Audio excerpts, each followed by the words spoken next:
पण हा धर्म राहावा, हा धर्म टिकावा, हा पुढच्या पिढीपर्यंत जावा म्हणून शिवाजी महाराजांना फक्त 50 वर्षाचं आयुष्य मिळालं. 50च्या 50 वर्षातला आयुष्यातला एक श्वास सुद्धा स्वतःसाठी घेतला नाही. संपूर्ण जीवन चरित्र देव देश धर्मासाठी त्या ठिकाणी समर्पित केलं. तदनंतर त्यांच्या पोटी जन्माला आलेले त्यांचे सुपुत्र स्वराज्याचे दुसरे छत्रपती. जगाच्या पाठीवर सगळ्यात कमी वयाचा युवराज, वयाच्या 8व्या वर्षी महाराजांच्या हातात, शंभूराजांच्या हातात शमशेर आली.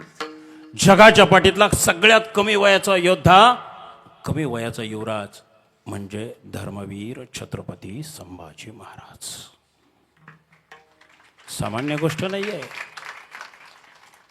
वयाच्या 8व्या वर्षी आमच्या लेकराला खेळणं सुद्धा नीट हातात धरता येत नाही.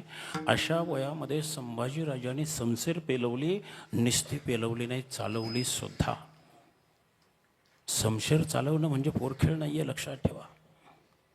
पण आमच्या वडिलांनी, आमच्या बापाने एथ वडील जे जे करती तया नाम धर्म ठेवेती, तेच येर अनुष्ठिते सामान्य सखा.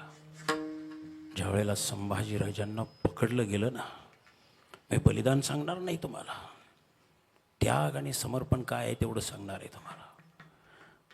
पकडलं गेल्यानंतर संभाजीराजांचा देहाचा एक एक अवयव मागितला, अवयव दिला, पण धर्म सोडला नाही. लक्षात ठेवा. आघा स्वधर्म आपोला, जरी काळ कठीण झाला तरी हाच अनुष्ठीला भला देखे. कठीण काळ आला, जीवावर बेतलं, देहाचा एक एक अवयव देत राहिले महाराज, पण धर्म सोडला नाही. तो औरंग्यात तिथून चांगलं 15 हाताचं अंतर ठेवून बोलायचा. मजबूत साखळदंडात संभाजीराजांना जखडलेलं असताना तिथून बोलायचा, केव संभा इस्लाम कबूल करते है क्या. संभाजीराजांचं उत्तर ऐका तुम्ही. संभाजीराजे म्हणाले, अरे बापाच्या पोटची औलाद असेल ना, जवळ येऊन बोलून दाखव, मग शिवपुत्र काय आहे ते तुला दाखवून देईन. हिम्मत नाही झाली औरंगजेबाची, तिथूनच बोलायचं. का घाबरला विचार करा. साखळदंडात जखडलेला आहे, लाखोंची फौज आहे, तरी सुद्धा औरंगजेब तिथून खांबापासून बोलत होता. का माहीत होता याच्या बाहुबलामध्ये इतकं सामर्थ्य आहे, हा साखळदंड सुद्धा तोडू शकतो. आणि जर का हा साखळदंडातून निसटला तर माझी गचंडी धरल्याशिवाय सोडायचा नाही, फाडून टाकीन मला. कारण याने वाघाचा जबडा फाडलाय, मला फाडायला किती वेळ लागेल. म्हणून तिथून बोलायचा. ती दहशत, ती ताकद मराठ्यांच्या बाहुबलामध्ये काय सामर्थ्य असताना ते जगाला दाखवून देणारा एकमेव शिवपुत्र संभाजीराजा आहे. लक्षात ठेवा. तेव्हापासून मराठ्यांचा दरारा आजता गायब कायम आहे. लक्षात ठेवा. पाठीमागं अफगाणिस्तानला जे बंड झालं ना, तिथल्या एका अतिरेक्याचं स्टेटमेंट मी टीव्हीला ऐकलं. तो असं म्हणाला, दुनिया में हम किसी से नहीं डरते सिवाय मराठों से. म्हणजे आम्ही फक्त घाबरतो कोणाला? मराठ्यांना. तो दरारा या 2 पिता पुत्रांनी निर्माण करून ठेवला. ती ताकद आहे महाराष्ट्राची, ती ताकद आहे हिंदुस्थानची. पण संभाजीराजा वदत नाही, बदलत नाही, झुकत नाही, वाकत नाही. अरे झुकणं वाकणं आमच्या रक्तातच नाही. म्हणून एक एक अवयव मागितला, एक एक अवयव देत राहिले. जबान छाटली गेली, डोळे काढले गेले, पाहायला डोळे राहिले नव्हते, बोलायला जबान राहिली नव्हती. आणि अशा अवस्थेत रक्ताचा अभिषेक स्वतःच्या अंगावर सुरू होता. अचानक एक वाऱ्याची झुळूक आली आणि शंभूराजांच्या भोवती घुटमळू लागले. क्षणभर वाटून गेलं की आमचे आबासाहेब आले असतील, म्हणत असतील, शंभूबाळ शंभूबाळ. आबासाहेब तुम्ही आलाय, तुम्ही आम्हाला पाहताय आबासाहेब. पण आबासाहेब तुम्हाला पाहण्यासाठी तुमच्या या शंभू बाळाला डोळेच राहिले नाही हो आबासाहेब. कसं पाहणार आम्ही तुम्हाला सांगा ना आबासाहेब. नाही पाहू शकत आम्ही तुम्हाला आबासाहेब.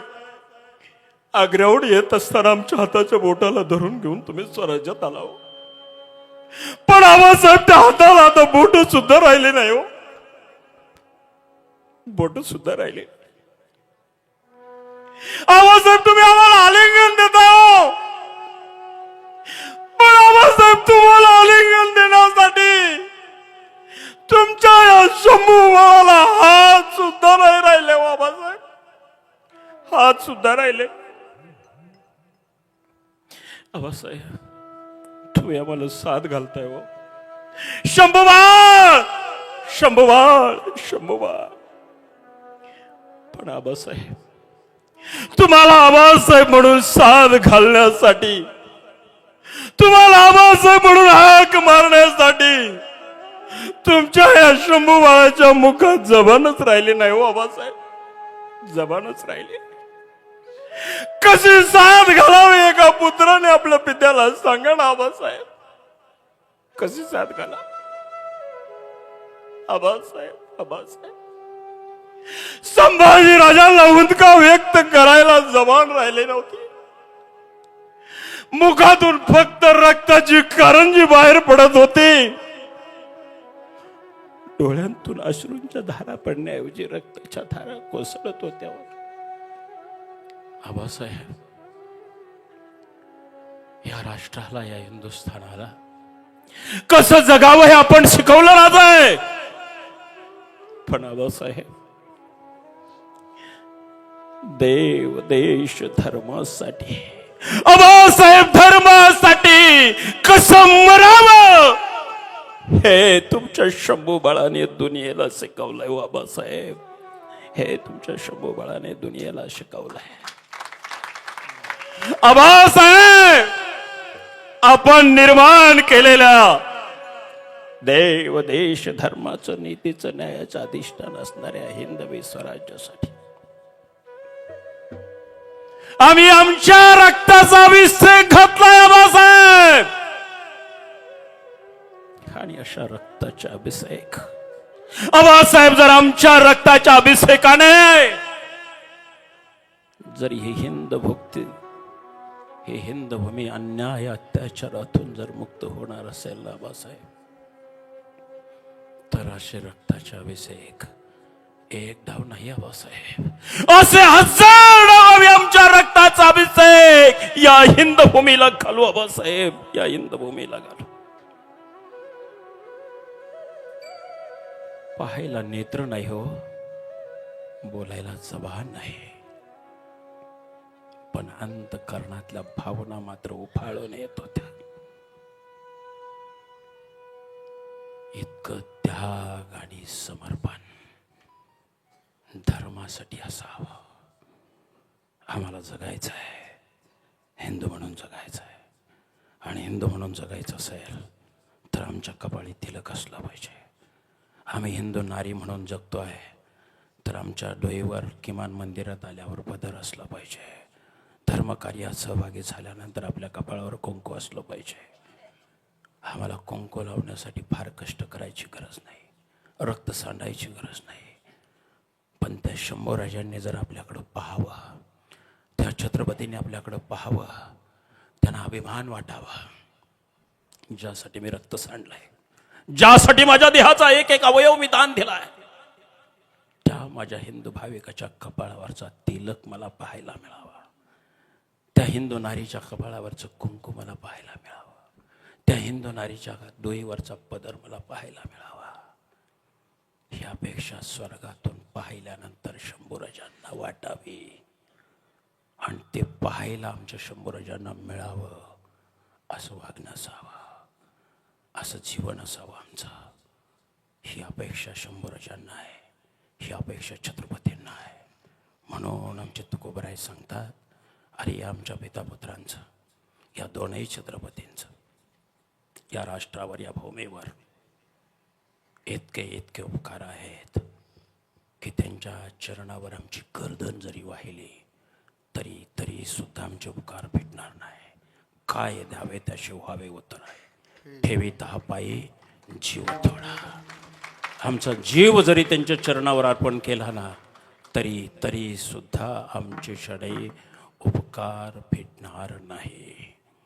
आणि म्हणून शंभूराजांचा असा देहांत झाला आणि माझ्या थोरल्या महाराजांचा म्हणजे छत्रपती शिवाजी महाराजांना सुद्धा एक आशा अपेक्षा ठेवून देह सोडावा लागला. काय अपेक्षा होती थोरल्या महाराजांची? की अंत्यसमयाला माझा पुत्र माझ्या जवळ असावा. आणि साहजिकच कोणत्याही बापाची अपेक्षा असते. वाटलं होतं लेकरांनी यावं, डोळे भरून पाहावं, अंत्यसमयाला शंभूबाळाने मला मांडी द्यावी. प्रत्येक बापाला वाटतं की माझं लेकरू अंत्यसमयाला माझ्या जवळ असावं. तीच अपेक्षा होती छत्रपतींची. पण काही नतद्रष्ट मंडळींनी, काही नादान मंडळींनी या पिता पुत्रांच्या अखेरच्या क्षणी भेट होऊ दिली नाही. जसं राजा दशरथाने राम राम करत देह ठेवला तद्वत छत्रपती शिवाजी महाराजांनी देखील आपल्या पुत्राची आठवण काढत शंभूबाळ शंभूबाळ शंभूबाळ करतच देह ठेवला. अंत्यसमयाला आमच्या राजाची एक इच्छा पूर्ण राहिली की मला माझा पुत्र भेटावा. आणि म्हणून आमच्या स्वराज्य संघाच्या माध्यमातून 2018 सालापासून महाराजांची एक अधुरी राहिलेली इच्छापूर्ती म्हणून या पितापुत्रांच्या भेटीचा सोहळा प्रतिवर्षी आम्ही करत असतो. दरवर्षी 5 जानेवारीला महाराजांना शिवनेरी गडावर सोबत घेऊन पुरंदरला त्यांच्या पुत्राच्या भेटीला आम्ही घेऊन जात असतो. गतवर्षी आपल्या गावातील ग्रामस्थांनी विनंती केली की महाराजांचा हा पालखी सोहळा जाता जाता आमच्या ग्रामातून जावा, ही इच्छा व्यक्त केली. मागच्या वेळेला पोलीस परमिशनमध्ये तुमच्या गावाचा उल्लेख नसल्यामुळं मागच्या वेळेला पालखी आणता आली नाही. पण यावर्षी पोलीस परमिशन घ्यायला आपल्या गावचे सुपुत्र नाना माझ्यासोबत होते आणि म्हणून आपल्या गावचा समावेश त्याच्यामध्ये केला. आणि म्हणून यावर्षी महाराजांचा पालखी सोहळा 6 जानेवारीला दुपारी 12 वाजता कुरळी गावात या ठिकाणी येईल. महाराजांच्या स्वागताला इथं असलेल्या तमाम सगळ्या छत्रपतींच्या भगिनी, छत्रपतींच्या लेखी महाराजांचं औक्षण करायला सुवासिनी कुंकुम तिलक करून ओवाळायला यावं, एवढी या शिवभक्ताची आप्पा माराची अपेक्षा आहे. काही नको आम्हाला. महाराजांना ओवाळणी करताना फक्त त्यांच्या चरणावर एक फूल वाहा, एवढीच अपेक्षा आहे. दुसरं काही नको आम्हाला. आणि झालं इच्छा तर 4 दिवस आमच्या सोबत राहा. कारण महाराजांसाठी आज जर काही करायचं म्हणलं हा तर एवढंच करू शकतो, दुसरं काही करू शकत नाही. कारण करायचे दिवस त्यावेळेला कदाचित आम्ही देशमुख असो, कदाचित देशपांडे असो किंवा एखादा मावळा असो. म्हणून ही सेवा पुन्हा पुन्हा महाराज आमच्याकडून करून घेतात.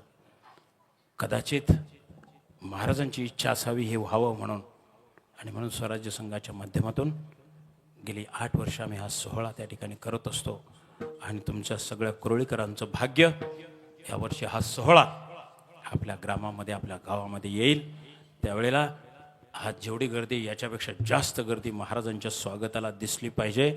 तर हिंदू म्हणून घ्या, तर मराठा म्हणून घ्या, नाहीतर आपल्याला हिंदू म्हणून घेण्याचा अधिकार राहत नाही.